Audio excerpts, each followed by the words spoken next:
Hello students, जैसे कि आप सबको लास्ट वीडियो में हमने एक इंट्रोडक्शन दी थी, that is introduction of valuation of goodwill, कि गुडविल होता क्या है और उसको क्यों कैलकुलेट किया जाता है, राइट, और उसके मेथड्स क्या हैं, हाउ टू कैलकुलेट। अब हम स्टार्ट करेंगे आज उसका पहला method, that is average profit method.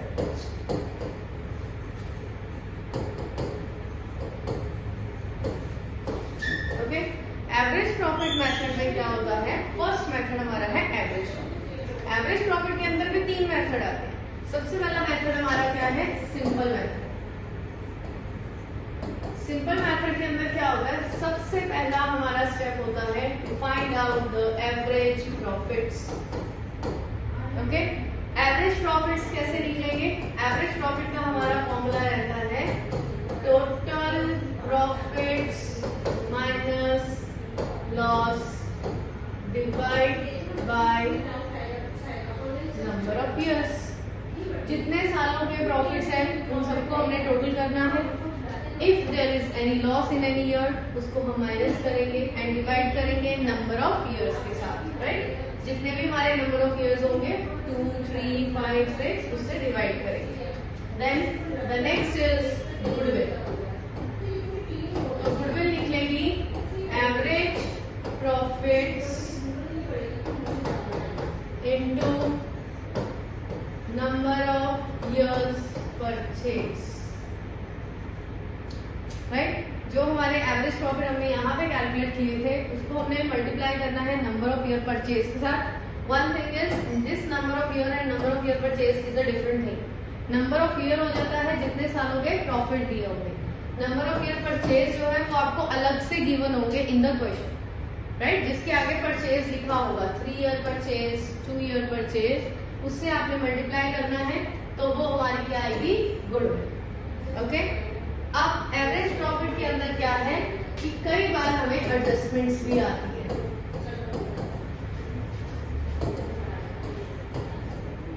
जैसे कि abnormal gain, abnormal loss. Adjustment का मतलब होता है कि आपको हर साल के प्रॉफिट्स गिवन होंगे, उस प्रॉफिट्स में आपको एडजस्टमेंट करनी है। एडजस्टमेंट इन द सेंस कि प्रॉफिट हुआ है या लॉस हुआ है वो आपको माइनस करना है, राइट। क्योंकि गुडविल निकालते टाइम हमने क्या करना होता है, गुडविल निकालते टाइम हमने सिर्फ और सिर्फ अपने ट्रेडिंग प्रॉफिट्स लेने होते हैं, यानी कि जो हमारे बिजनेस के रिलेटेड होते हैं, ठीक है। जैसे कि गुड्स को बेचना, गुड्स को खरीदना, that is all are related to business. तो जो बिजनेस के रिलेटेड प्रॉफिट होगा गुडविल तो उसी से क्रिएट होगी। अगर आपने मान लो प्रॉफिट गेन किया है फ्रॉम द एसेट को सेल करके, तो वो तो आपकी बिजनेस की गुडविल थोड़ी ना क्रिएट कर रहा है। अगर आपका ग्रोसरी का बिजनेस है तो ग्रोसरी बेचना एंड परचेज करना, उससे जो प्रॉफिट होगा that is create your goodwill, not sale of assets are creating your goodwill.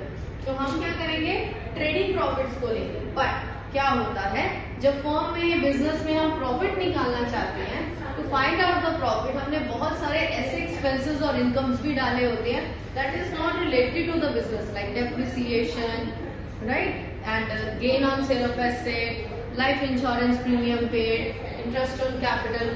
बहुत सारे ऐसे एक्सपेंसेस होते हैं जो कि बिजनेस के लेन देन से होते ही नहीं है। तो इसमें वही हमारा मोटिव होता है कि गुडविल निकालते टाइम उनको थोड़ा सा राइट ऑफ किया जाए, निकाल दिया जाए बाहर, ताकि हमारे पास मेन बिजनेस का ही प्रॉफिट रहेगा। तो हमने क्या करना है, that is called the abnormal, that is not related to your business, जिसको हम बोलते हैं non operating expenses and non operating income, जो हमारे बिजनेस के रिलेटेड नहीं थी, like abnormal gain and abnormal loss.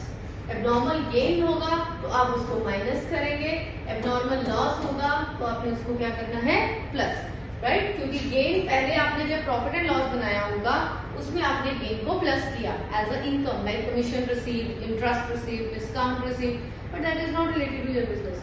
तो आपने उसको क्या कर देना है, माइनस, राइट ऑफ हो जाएगा, आपके प्रॉफिट में से निकल जाएगा। फिर आ गया लॉस। लॉस भी ऐसे ही है, आपको कोई भी लॉस हुआ है, like loss on sale of asset, insurance premium, fire, तो कोई भी जो लॉस एबनॉर्मल होगा that is not related to your business, उसको आपने प्लस कर देना, क्योंकि वो पहले माइनस हुआ है बुक्स में, तो अब हम उसको ऐड ऑन करेंगे ताकि वो हमारे प्रॉफिट में से राइट ऑफ हो जाएगा। आपको जब भी क्वेश्चन में एडजस्टमेंट दी होगी, ये ध्यान आपको रखना है, इन एनी मेथड, कोई भी मेथड होगा, सबसे पहले आपको एडजस्टमेंट्स करनी है, उसके बाद ही आप आगे क्वेश्चन सॉल्व करेंगे, राइट। अगर आप बिना एडजस्टमेंट को ध्यान दिए हुए डायरेक्ट फॉर्मूला लगाते हो, सॉल्व कर देते हो, वो आपका क्वेश्चन गलत हो जाता है। तो इसमें हमने एबनॉर्मल गेन, एबनॉर्मल लॉस की एडजस्टमेंट की, उसके बाद सेम मेथड आपको फॉलो करना है अगर एवरेज प्रॉफिट बोला हो। ये हमने बात करी सिंपल मेथड की, राइट। इसके आपने क्वेश्चंस की प्रैक्टिस करनी है। सिंपल क्वेश्चन के बाद हमारा नेक्स्ट मेथड इसमें आता है वेटेड एवरेज।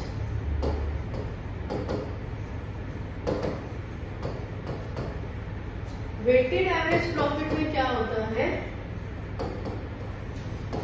इसमें हमारा एक फॉर्मेट बनता है जिसमें हम वेट देते हैं।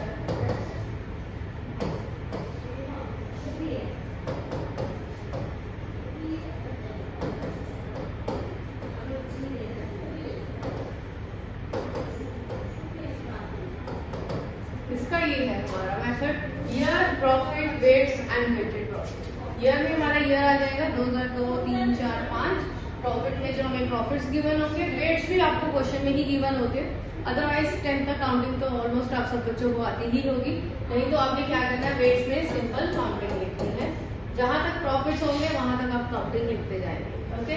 Weighted profit, there are two names involve, weight and profit. तो इसमें क्या करना है, वेट को और प्रॉफिट को मल्टीप्लाई करना है, यानी कि इसमें आएगा वेट इंटू प्रॉफिट, क्लियर। फिर इसके बाद हमारा इसमें नेक्स्ट फॉर्मूला जो मेन आता है, सबसे पहले हमें निकालना है weighted average profit. Weighted average profit का फॉर्मूला है weighted profit upon total weights, right. Total weight का मतलब हो गया इसका टोटल, थर्ड कॉलम का total, fourth column divide by third column, ये हमारा बना weighted average profit. Weighted average profit निकालने के बाद the last step is goodwill. Goodwill हम निकालेंगे weighted average profit into number of years purchase, ये हमारी आएगी गुडविल, ठीक है। तो गुडविल निकालने का फॉर्मूला आ गया weighted average profit into number of year purchase. ये आ गए दो method, first is average profit method and second is weighted average profit method. सही है ना मेरा।